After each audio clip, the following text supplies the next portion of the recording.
Welcome to Sangmoon Online School. Welcome to Sangmoon Online School. চতুর্থ শ্রেণীর আমাদের প্রিয় শিক্ষার্থীরা সানমোহন অনলাইন স্কুলে তোমাদের সবাইকে স্বাগতম। সেই সাথে হ্যাপি নিউ ইয়ার 2025। আশা রাখি তোমরা প্রত্যেকেই ভালো আছো। গত পর্বে আমরা আলোচনা করেছিলাম তোমাদের প্রাথমিক গণিত বইয়ের 4 পৃষ্ঠা নিয়ে। তারই ধারাবাহিকতায় আজ আমরা আলোচনা করব পৃষ্ঠা 5 নিয়ে। তোমরা যারা গত পর্বটি যথাসময়ে দেখতে পারোনি, তোমাদের জন্য নিজের ডেসক্রিপশন বক্সে ক্লাসের লিঙ্কটি দেওয়া আছে, সেখানে ক্লিক করে চাইলে ক্লাসটি দেখে নিতে পারো। ছোট্ট বন্ধুরা, আজকের ক্লাসটিও তোমাদের জন্য খুবই ইফেক্টিভ ও আনন্দদায়ক হবে। আমি বলবো প্রতিটি ক্লাস তোমরা অত্যন্ত মনোযোগের সহিত দেখবে, শুনবে এবং সেই সাথে অনুশীলন করবে। কারণ পড়াশোনা যদি তোমরা মনোযোগী না হও, তাহলে আমাদের এই কষ্ট করার কোনো মানে হয় না। তোমাদের সফলতার জন্যই আমরা এই কষ্ট করে ক্লাসগুলো রেডি করি। তোমাদের প্রত্যেকের সুবিধার জন্যই প্রতি রবি, মঙ্গল এবং বৃহস্পতিবার সকাল 8টার সময় ভিডিও পাবলিশ করে থাকি। তাই তোমাদের কাছে আমার একটি অনুরোধ থাকবে, প্রতিদিন সকাল 8টায় তোমরা ঘুম থেকে উঠে হাত মুখ ধুয়ে পড়তে বসবে এবং এটিকে প্রাইভেট পড়া মনে করেই তোমরা পড়বে। যদি তোমরা মনোযোগ দিয়ে এইভাবে গুরুত্ব সহকারে পড়ো, আমি বলবো বছর শেষ হওয়ার আগেই তোমাদের পরীক্ষার জন্য আর কোনো চিন্তা করতে হবে না। তোমরা যে কোনোভাবে পরে হয়তো পরীক্ষায় পাশ করতে পারবে, কিন্তু পরীক্ষায় পাশ করা আর অঙ্ক শেখার মধ্যে পার্থক্য আছে। তোমরা যদি চাও যে আমি পরীক্ষায় পাশ নয়, আমি অঙ্ক শিখব, তাহলে এই ভিডিওগুলো তোমরা অত্যন্ত মনোযোগের সহিত আজকে সকালে দেখলাম, কালকে বিকালে দেখলাম, পরশুদিন দুপুরে দেখলাম, এইভাবে না। আমি তোমাদের জন্যই তো প্রতিদিন 8টায় 1 মিনিট হয় না, আমি ঠিক 8টায় ভিডিও পাবলিশ করি। তাহলে আমি যদি কষ্ট করে 8টার সময় ভিডিও পাবলিশ করতে পারি, তাহলে তোমরা তো তোমাদের জন্য দেখবে, তোমাদের উপকারের জন্য তোমরা ভিডিওটি দেখবে। তাহলে তোমরা কেন 8টার সময় ভিডিওটি দেখতে পাবে না? আমি অনুরোধ করব, তোমরা ঘুম থেকে সকাল উঠবে। এখানে দুটি উপকারিতাই তোমাদের হবে। একটি হবে তোমার সকাল সকাল ঘুম থেকে ওঠার প্র্যাকটিস হয়ে যাবে, আর দ্বিতীয়ত হলো তোমাদের পড়াশোনাও ঠিকমতো চলবে, অর্থাৎ যথা সময়ে তোমরা পড়তে বসবে, অর্থাৎ একটি নিয়মের মধ্যে তোমরা চলে আসবে। তাই আমি বলবো তোমরা প্রতিদিন 8:15 আগে ঘুম থেকে উঠবে, হাত মুখ ধুয়ে ঠিক 8টার সময় প্রাইভেট পড়া মনে করে তোমরা ভিডিওটি দেখবে, শুনবে এবং সেই সাথে অনুশীলন করবে। আমি বিশ্বাস করি প্রতিটি ভিডিও যদি তোমরা যথাসময়ে ঠিকমতো দেখো, তাহলে গণিত বিষয়ে তোমাদের আর কোনো সমস্যা থাকবে না। এটা আমি 100% গ্যারান্টি দিয়ে বলতে পারি। তোমরা গণিতের দক্ষতা অর্জন করবেই। তো ছোট বন্ধুরা, চলো এবার আমরা ক্লাসে ফিরে যাই। তোমরা তোমাদের গণিত বইয়ের 5 নম্বর পৃষ্ঠাটি খুলে নাও। এখানে অনুশীলনমূলক কাজ 2 লক্ষ্য করো। সংখ্যাগুলো উচ্চস্বরে পড়ো, কথায় লিখো এবং স্থানীয় মান নির্ণয় করো। এখানে 4টি অঙ্ক আছে, আমরা ধারাবাহিকভাবে 4টি অঙ্কই সমাধান করব। আমরা প্রথমেই 1 নং প্রশ্নের সমাধান করব। এখানে কি বলা হয়েছে? উচ্চস্বরে পড়ো। তোমরা প্রথমে সংখ্যাটি এভাবে সাজিয়ে নেবে। 3টি অঙ্কের পূর্বে একটি কমা দিবে, তারপর 2টি অঙ্ক পূর্বে কমা দিবে, তারপর আরও 2টি অঙ্ক পূর্বে কমা দিবে।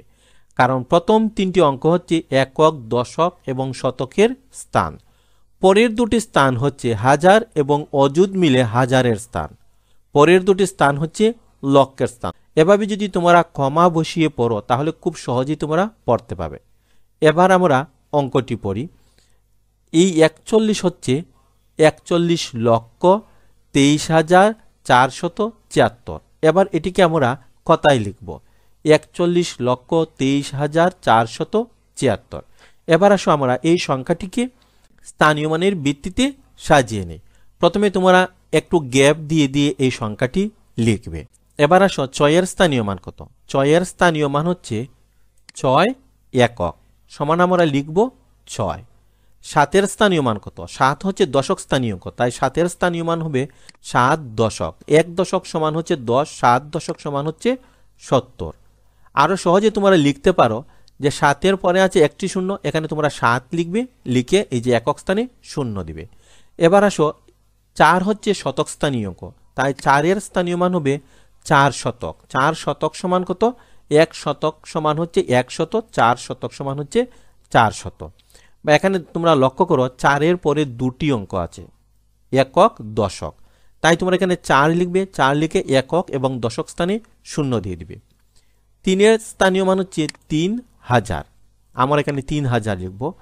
বা এখানে কতটি শূন্য হবে তোমরা যদি কনফিউশনে থাকো তাহলে তোমরা 3 লিখে 3 এর পরে এখানে যতটি অঙ্ক আছে ততটি শূন্য এখানে বসিয়ে নেবে। এখানে 3 এর পরে 3টি অঙ্ক আছে, তাই আমরা 3 এর পরে 3টি শূন্য বসালেই 3000 হয়ে যাবে। তারপরের অঙ্কটি হচ্ছে 2। 2 হচ্ছে অযুত স্থানীয় অঙ্ক। তো 2 এর স্থানীয় মান হবে 2 অযুত। 1 অযুত সমান 10,000, 2 অযুত সমান হবে 20,000। এবার এই 1 এর স্থানীয় মান কত? 1 হচ্ছে লক্ষ স্থানীয় অঙ্ক, তাই 1 এর স্থানীয় মান হবে 1 লক্ষ। আমার এখানে লিখব 1 লক্ষ। এখন তোমরা 1 লিখে কতটা শূন্য দিবে? 1 এর পরে যতটি অঙ্ক আছে তোমরা ততটি শূন্য দিবে। তো 1 এর পরে আছে 1, 2, 3, 4, 5টি অঙ্ক, তাই 1 লিখবে, লিখে তোমরা 5টি শূন্য বসিয়ে নেবে, তাহলেই 1 লক্ষ হয়ে যাবে। পরের সংখ্যাটি হচ্ছে 4। 4 এর স্থানীয় মান কত? 4 এর স্থানীয় মান হচ্ছে 4 নিযুত। 1 নিযুত সমান হচ্ছে 10 লক্ষ, তাহলে 4 নিযুত সমান কত? 40 লক্ষ। এখানে 4 এর পরে কতটি অঙ্ক আছে? 1, 2, 3, 4, 5, 6, তাই 4 লিখে তোমরা 6টি শূন্য পাশে বসিয়ে নেবে। এবার সংখ্যাটি কত দাঁড়ালো? তোমরা সবসময় মনে রাখবে লক্ষ এবং নিযুত মিলে হচ্ছে লক্ষ এর স্থান। তাই আমরা এই 4 নিযুত সমান আমরা কত লিখব? 4 সমান লিখব আমরা এই 4, আর এই 1 লক্ষ সমান এখানে পাশে 1 লিখব, অর্থাৎ 4 লিখব বাম দিকে এবং লক্ষর স্থানে যে অঙ্কটি আছে সেটি আমরা লিখব ডান দিকে। তো বাম দিকে লিখলাম 4, ডান দিকে লিখলাম 1, তাহলে কত হলো? 41 লক্ষ। এবার যদি তোমরা নিযুতের স্থান এবং লক্ষর স্থান যোগ করো তাহলেও কিন্তু 41 লক্ষই হবে। নিযুতের স্থানে আছে 4 নিযুত, 4 নিযুত সমান কত? 40 লক্ষ। আর লক্ষর স্থানে আছে 1 লক্ষ, তাহলে 40 আর 1 হচ্ছে 41 লক্ষ। এবার এই অযুত এবং হাজার মিলে হবে হাজারের স্থান। 2 অযুত সমান কত? 20,000, আর 3,000 সমান হচ্ছে 3,000। 20,000-এর সাথে যদি আমরা 3,000 যোগ করি তাহলে কত হয়? 23,000। তাহলে সংখ্যাটি কত দাঁড়ালো? 41,23,476। এবার আসো আমরা 2 নম্বর অঙ্কটি সমাধান করব।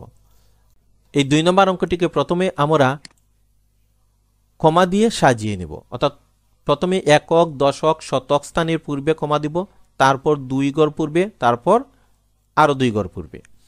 এভাবে 2 ঘর পরে পরে কিন্তু আমরা কমা বসিয়ে নিলেই সংখ্যাটি পড়তে আমাদের জন্য সুবিধা হবে। এখন সংখ্যাটি কত দাঁড়ালো? 68,71,035। আমরা এভাবে কথাই লিখব 68,71,035। এবার আসুন সংখ্যাটিকে আমরা স্থানীয় মানের ভিত্তিতে সাজিয়ে নেই। এখানে প্রথম সংখ্যাটি হচ্ছে 5, একক স্থানীয় অঙ্ক। 5 এর স্থানীয় মান কত? 5 এর স্থানীয় মান হচ্ছে 5 একক, সমান আমরা লিখব 5। এই 3 এর স্থানীয় মান হচ্ছে 3 দশক, আমরা লিখব 3×30। এখানে 0 এর স্থানীয় মান হচ্ছে 0 শতক, আমরা এখানে 3টি শূন্য দিয়ে দিব। 1 এর স্থানীয় মান হচ্ছে 1000, আমার এখানে 1000 লিখব। 7 এর স্থানীয় মান হচ্ছে 7 অযুত, 1 অযুত সমান 10,000, 7 অযুত সমান হচ্ছে 70,000। 8 এর স্থানীয় মান হচ্ছে 8 লক্ষ, আমার এখানে লিখব 8 লক্ষ।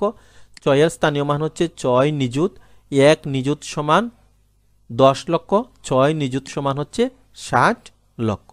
এবার আসো সংখ্যাটি কত দাঁড়ালো? আমরা এই নিযুত এবং লক্ষ এর স্থান মিলে হবে লক্ষ। তো নিযুতের স্থানে আছে 60 লক্ষ এবং লক্ষর স্থানে আছে 8 লক্ষ। এই 60 লক্ষ এবং 8 লক্ষ যোগ করলে হয় 68 লক্ষ। এবার এই অযুত এবং হাজারের স্থান মিলে হবে হাজারের স্থান। অযুতের স্থানে আছে 7 অযুত, 7 অযুত সমান হচ্ছে 70,000, আর হাজারের স্থানে আছে 1000, তাহলে 70,000 আর 1000 যোগ করলে হয় 71,000। এখানে শতকের স্থানে কোনো সংখ্যা নেই। আবার এই দশক এবং একক মিলে হবে একটি সংখ্যা, 30 আর 5 হচ্ছে 35, তাই আমরা সংখ্যাটি পড়ব 68,71,035। ছোট্ট বন্ধুরা, এবার আসো আমরা 3 নম্বর অঙ্কটি সমাধান করি। 3 নম্বর অঙ্কটিকে প্রথমে আমরা কমা দিয়ে সাজিয়ে নেব। এবার অঙ্কটি আমরা উচ্চস্বরে পড়ব। 56,09,320। এবার এটিকে আমরা এইভাবে কথায় লিখব ৫৬,০৯,৩২০। এবার এই সংখ্যাটিকে আমরা স্থানীয় মানের ভিত্তিতে সাজিয়ে নেব। এখানে সর্বপ্রথম সংখ্যা হচ্ছে 0, 0 হচ্ছে একক স্থানীয় অঙ্ক, তাই 0 এর স্থানীয় মান হবে 0 একক সমান হবে 0। 2 হচ্ছে দশক স্থানীয় অঙ্ক, 2 এর স্থানীয় মান হবে 2 দশক সমান হবে 2 দশে 20। 3 হচ্ছে শতক স্থানীয় অঙ্ক, 3 এর স্থানীয় মান হবে 3 শতক, আমরা লিখব 1 শতক সমান 100, 3 শতক সমান 300। 9 হচ্ছে হাজার স্থানীয় অঙ্ক, তাই 9 এর স্থানীয় মান হবে 9000, এখানে আমরা লিখব 9000। এখানে এই 0 হচ্ছে অযুত স্থানীয় অঙ্ক, তাই 0 এর স্থানীয় মান হবে 0 অযুত, আমরা এখানে 0 দিয়ে দেব। এই 6 হচ্ছে লক্ষ স্থানীয় অঙ্ক, তাই 6 এর স্থানীয় মান হবে 6 লক্ষ, আমরা এখানে লিখব 6 লক্ষ। 5 হচ্ছে নিযুত স্থানীয় অঙ্ক, তাই 5 এর স্থানীয় মান হবে 5 নিযুত। 5 নিযুত সমান কত? 1 নিযুত সমান হচ্ছে 10 লক্ষ, তাহলে 5 নিযুত সমান হচ্ছে 50 লক্ষ। এই যে শূন্যগুলো দেওয়ার সুন্দর একটি নিয়ম আছে। কিভাবে? এখানে যে সংখ্যাটি নিবে এই সংখ্যাটি তোমার লিখবে, লিখিয়ে এই সংখ্যার পরে যতটি অঙ্ক আছে ঠিক ততটি শূন্য এখানে বসিয়ে নেবে। যেমন এই 5 হচ্ছে নিযুত স্থানীয় অঙ্ক, তাই তোমরা এখানে প্রথমে 5 লিখবে। 5 লিখে 5 এর পরে কতটি অঙ্ক আছে? 1 2 3 4 5 6টি। তোমরা এখানে 1 2 3 4 5 6টি শূন্য বসিয়ে নেবে, তাহলে কিন্তু 5 নিযুত সমান 50 লক্ষ হয়ে যাবে। এবার সংখ্যাটি কত দাঁড়ালো? আমরা পূর্বের বলেছিলাম যে নিযুত এবং লক্ষ মিলে হবে লক্ষে এর স্থান। তো এখানে আছে 5 নিযুত সমান হচ্ছে 50 লক্ষ, আর এখানে আছে 6 লক্ষ, তাহলে 50 লক্ষ আর 6 লক্ষ হচ্ছে 56 লক্ষ। আবার অযুত এবং হাজারের স্থান মিলে হবে হাজারের স্থান। অযুত এখানে নাই, 0 আছে, হাজার আছে 9, তাই এখানে হবে 9000। 3 শতক, এখানে 20 আছে, একক স্থানে কোনো সংখ্যা নেই, আছে 0, তাহলে সংখ্যাটি কত দাঁড়ালো? 56,09,320। এবার আসো আমরা 4 নম্বর অঙ্কটি সমাধান করি। তো 4 নম্বর অঙ্কটি প্রথমে আমরা এই কমা দিয়ে লিখে নেব। কোথায় কোথায় কমা বসাবো? প্রথমে 3 ঘর পূর্বের কমা বসাবো, তারপর প্রতি 2 ঘর পূর্বে কমা বসাবো, অর্থাৎ একক দশক শতক স্থানে একটি কমা, তারপরের 2টি সংখ্যা পূর্বে একটি কমা বসিয়ে নিলে আমরা সংখ্যাটি সহজে পড়তে পারবো। তাহলে সংখ্যাটি কত দাঁড়ালো? 11,11,111। এবার সংখ্যাটি আমরা কথায় লিখব 11,11,111। এবার আসলে সংখ্যাটিকে আমরা স্থানীয় মানের ভিত্তিতে সাজিয়ে নেই। আমরা অঙ্কটিকে প্রথমে এভাবে গ্যাপ দিয়ে দিয়ে সুন্দর করে লিখব। এবার আসো এই 1 এর স্থানীয় মান কত? এই 1 হচ্ছে একক স্থানীয় অঙ্ক, তাই 1 এর স্থানীয় মান হবে 1 একক সমান 1। এবার এই 1 এর স্থানীয় মান কত? এটি হচ্ছে দশক স্থানীয় অঙ্ক, তাই 1 এর স্থানীয় মান হবে 1 দশক সমান 10। পরের 1 এর স্থানীয় মান হচ্ছে 1 শতক সমান আমরা লিখব 100। এর পরের 1 হচ্ছে হাজার স্থানীয় অঙ্ক, তাই এই 1 এর স্থানীয় মান হবে 1000 সমান 1000। পরের অঙ্কটি হচ্ছে অযুত স্থানীয় অঙ্ক, তাই এই 1 এর স্থানীয় মান হবে 1 অযুত সমান 10,000। পরের অঙ্কটি হচ্ছে লক্ষ স্থানীয় অঙ্ক, তাই এই 1 এর স্থানীয় মান হবে 1 লক্ষ সমান 1 লক্ষ। পরের অঙ্কটি হচ্ছে নিযুত স্থানীয় অঙ্ক, এই 1 নিযুত সমান হবে 10 লক্ষ।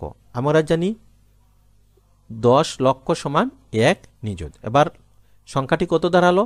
এই নিযুত এবং লক্ষ মিলে হবে লক্ষ এর স্থান। এখানে আছে 10 লক্ষ আর এখানে আছে 1 লক্ষ, তাই 10 আর 1 হচ্ছে 11 লক্ষ। এবার অযুতের স্থান এবং হাজারের স্থান মিলে হবে হাজারের স্থান। 1 অযুত সমান হচ্ছে 10,000 আর এখানে আছে 1000, 10 আর 1 হচ্ছে 11,000। এবার আসো সংখ্যাটি কত দাঁড়ালো? 11,11,100, 10 আর 1 হচ্ছে 11, 11,11,111।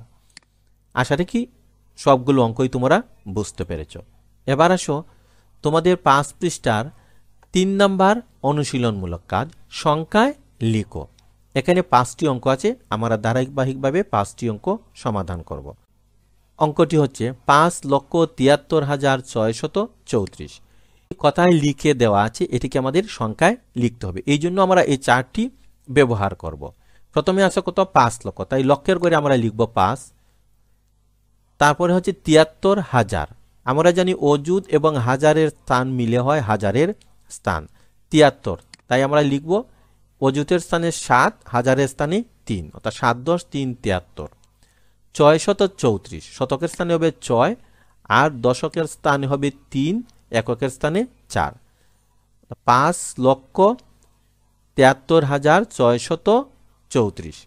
এবার আমরা খাতায় লিখব ৫,৭৩,৬৩৪ সমান দিয়ে আমরা লিখব অঙ্কে ৫,৭৩,৬৩৪। এবার ২ নম্বর প্রশ্নটি হচ্ছে ৩১,৪৫,৯৩৪। ৩১ লক্ষ। তাই আমাদের শুধু লক্ষের ঘরে লিখলে হবে না, আমাদের নিজেদের গড়টিও ব্যবহার করতে হবে। আমরা এখানে লিখব ৩১,৪৫,০০০। অযুত এবং হাজার মিলে হয় হাজারের গড়, আমরা এখানে লিখব ৪৫। তারপরে হচ্ছে ৯৩৪, এই শতকের ঘরে লিখব ৯, আর দশক এবং একক মিলিয়ে লিখব আমরা ৩৪। তাহলে কত দাঁড়ালো? ৩১,৪৫,৯৩৪। এবার আমরা এই ২ নম্বর যে প্রশ্নটি আছে এটি আমরা খাতায় লিখব ৩১,৪৫,৯৩৪ সমান দিয়ে আমরা এই সংখ্যাটি লিখে নিব। ৩ নম্বর অঙ্কটি হচ্ছে ৯৯,৯৯,৯৯৯। আমরা প্রথমে ৯৯ লক্ষ লিখলাম, ৯৯ হাজার লিখলাম, ৯০০ লিখলাম, ৯৯ লিখলাম। এবার আমরা এই ৯৯ লক্ষ ৯৯,৯৯৯ আমরা কথায় লিখব, লিখে একটি সমান দাগ দিয়ে আমরা সংখ্যাটি লিখে নেব। এবার ৪ নম্বর প্রশ্নটি হচ্ছে ৬০টি লক্ষ ও ৩টি ১০,০০০ দ্বারা গঠিত সংখ্যা। আমরা ৬০টি লক্ষ সমান লিখব ১ লক্ষ গুণ ৭ সমান কত হয়? ৭ লক্ষ। তাহলে ৬০টি লক্ষ সমান কত হলো? ৭ লক্ষ। আর কি? ৩টি ১০,০০০। তাই ৩টি ১০,০০০ সমান আমরা লিখব ১০,০০০ গুণ ৩ সমান কত? ৩০,০০০। এখানে ৬০টি লক্ষ ও ৩টি ১০,০০০ সমান কত হবে? আমরা যোগ করি। এখানে শূন্যগুলো যোগ করলে ০ হবে, এখানে ০, এখানে ৩, এখানে ৭-এর ৭ নিচে হয়ে যাবে। তাহলে সংখ্যাটি কত দাঁড়ালো? ৭,৩০,০০০। এবার আমরা ৪ নম্বর দিয়ে ৬০টি লক্ষ ও ৩টি ১০,০০০ দ্বারা গঠিত সংখ্যা লিখে আমরা সমান দিব, সমান দিয়ে ৭,৩০,০০০ লিখে নিব। এবার ৫ নম্বর অঙ্কটি আমরা লক্ষ্য করি ৪টি ১০ লক্ষ ৮টি হাজার ও ৩টি শত দ্বারা গঠিত সংখ্যা। আমরা ৪টি ১০ লক্ষ, একটি ১০ লক্ষ সমান হচ্ছে ১০ লক্ষ। তাহলে ৪টি ১০ লক্ষ সমান কত? ৪টি ১০ লক্ষ সমান হচ্ছে ৪০ লক্ষ। ৮টি হাজার সমান হচ্ছে ৮,০০০। ৩টি শত দ্বারা গঠিত সংখ্যা কত? ৩০০। এবার যদি আমরা এগুলো যোগ করি তাহলে কত হবে? এই ০০ যোগ করলে আমরা পাই ০, এখানে ০, এখানে ৩, এখানে ৮, এখানে ০, এখানে ০, এখানে ৪। তাহলে সংখ্যাটি কত দাঁড়ালো? ৪০,০৮,৩০০। আমরা এখানে সমান দিয়ে লিখব ৪০,০৮,৩০০। ছোট্ট বন্ধুরা, অনুশীলনমূলক কাজ শেষ করার সাথে সাথেই আজকের ক্লাসটিও আমাদের শেষ হয়ে গেল। আশা রাখি কিভাবে স্থানীয় মান নির্ণয় করতে হয় এবং কিভাবে কথায় লিখো থেকে অঙ্কে লিখতে হয় সে সম্পর্কে বুঝতে পেরেছ। তোমরা যদি ক্লাসটি ভালোভাবে বুঝো তাহলে অবশ্যই একটি লাইক দিতে ভুলবে না। তোমাদের জন্যই তো কষ্ট করে ভিডিও তৈরি করি, তাই তোমাদের অনুরোধ করব একটি লাইক অন্তত দাও। এবার আসো বাড়ির কাজ। তোমাদের প্রাথমিক গণিত বইয়ের ৫ম পৃষ্ঠা অর্থাৎ পৃষ্ঠা ৫ তোমরা বারবার অনুশীলন করবে। আজ আমরা যে ক্লাসটি করলাম সেই ক্লাসটি যদি তোমরা বারবার মনোযোগ দিয়ে অনুশীলন করো তাহলে কিন্তু একটা সময় তোমাদের কাছে এই বিষয়গুলো একেবারেই সহজ হয়ে যাবে। তোমরা যদি একটি বাংলা প্রশ্ন পড়ো তাও তো একবার পরে তোমরা প্রশ্নটি মুখস্থ করতে পারো না, ৫, ৭, ১০ বার পড়ো। বাংলা চিঠি তো অঙ্ক কঠিন, তাহলে অঙ্ক তোমরা একবার করে পারবে কিভাবে? অন্তত ৩-৪ বার একটু মনোযোগ দিয়ে করো। অঙ্ক কিন্তু মুখস্থ করার বিষয় না, অঙ্ক বোঝার বিষয়। তোমরা যদি সুন্দরভাবে বুঝো এবং অনুশীলন করো তাহলে খুব সহজেই তোমরা অঙ্কতে দক্ষ হয়ে উঠবে। ছোট্ট বন্ধুরা, তোমরা তো জানো আমাদের এই চ্যানেলে দ্বিতীয়, তৃতীয় ও পঞ্চম শ্রেণীর গণিত বিষয়ের পূর্ণ সমাধান আছে। তোমরা যারা দ্বিতীয় তৃতীয় ও পঞ্চম শ্রেণীতে পড়ো তাদেরকে বলবো প্রথমে আমাদের এই চ্যানেলটি ভিজিট করো। ভিজিট করার পর যদি তোমাদের কাছে মনে হয় এই চ্যানেলের প্রতিটি ক্লাস তোমাদের উপকারে আসবে তাহলে বলবো চ্যানেলটি তোমরা সাবস্ক্রাইব করে নিও। ছোট্ট বন্ধুরা, তোমরা যদি আমাদের এই ক্লাসটি ফেসবুক পেজ থেকে দেখে থাকো তাহলে সানমুন অনলাইন স্কুল ফেসবুক পেজটি ফলো এবং লাইক করে নিও। তোমরা যদি আমাদের এই ক্লাসটি ইউটিউব চ্যানেল থেকে দেখে থাকো তাহলে সানমুন অনলাইন স্কুল ইউটিউব চ্যানেলটি সাবস্ক্রাইব করে নিও। এতক্ষণ আমাদের সাথে ধৈর্য ধরে থাকার জন্য তোমাদের সবাইকে আন্তরিক ধন্যবাদ। ভালো থেকো, সুস্থ থেকো। পরবর্তী ভিডিওটি দেখার আমন্ত্রণ জানিয়ে এখানেই বিদায় নিচ্ছি।